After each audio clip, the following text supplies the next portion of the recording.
Eid al-Fitr. What is it?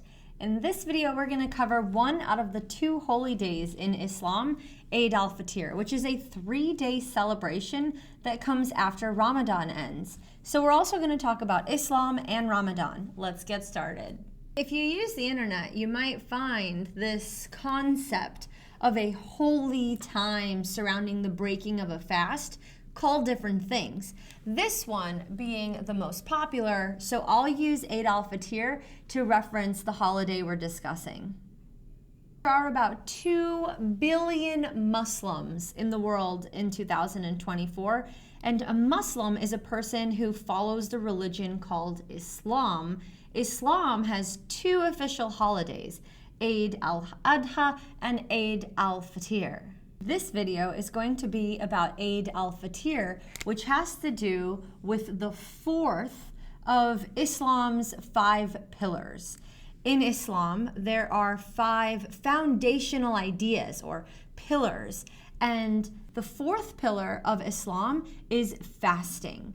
And this literally means to abstain, which means to avoid. Think about that for a second. There are 5 foundational steps that each Muslim must attempt to satisfy throughout their life. The 4th one requires that you fast or refrain or abstain, but from what? Everyone who is able must abstain from food and drink and cosmetics and smoking and all the other things that you do not actually need in order to survive. This pillar is an opportunity for people to practice controlling themselves and showing discipline over their physical needs in order to purify their minds and spirits and come closer to God. And one time of year that all Muslims should try to practice this pillar is during the 9th month of every year, called Ramadan. During Ramadan, if you're not sick or pregnant or traveling or in the military, in other words, if you are able to, then you must abstain from things that meet your unnecessary physical needs and turn instead to God. During the 9th month of every year, all Muslims who are able to will not eat food or drink anything, including water, no smoking, no lotions, no perfumes, from sunrise to sunset. And this month is called Ramadan, literally the name for the 9th month of the year. In the Quran, which is the holy book of Muslims, it talks about how during the month of Ramadan is when Muhammad received the words that are in the Quran, and therefore during that time, all Muslims must be in prayer turning towards God, and this involves fasting. And Eid al-Fitr is a celebration, a big feast that involves all of the people in the Muslim community that are celebrating the breaking of the fast, which is Ramadan. Let's learn a little bit more about Eid al-Fitr.